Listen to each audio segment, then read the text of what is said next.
As I was standing at the edge of the eastern rim, I saw this wedge of land sticking out into the Grand Canyon, and a long, thin, tan trail leading out to it.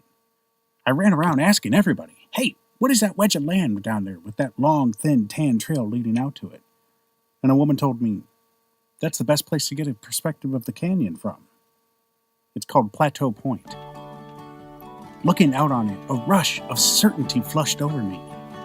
I know my dad has been there.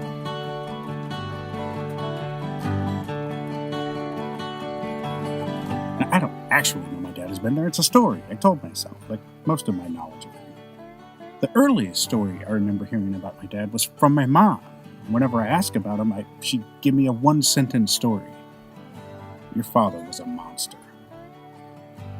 But to my brother and I, he was more like an adventurous Rip Van Winkle, a guy who disappeared, who we knew later as an old man with a long white beard. Like that plateau sticking out in the middle of the canyon, I've always known that there was a man that stuck out in that gulf between a monster and an old man. But he's always been a stranger to me. But Plateau Point called to me, and I had to go out there and see it for myself.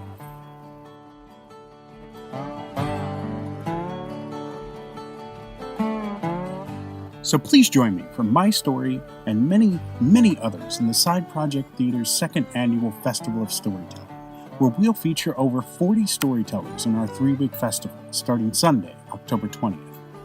And go to thesideproject.net for more info and to buy tickets, and find us on Facebook to discover all of our incredible storytellers.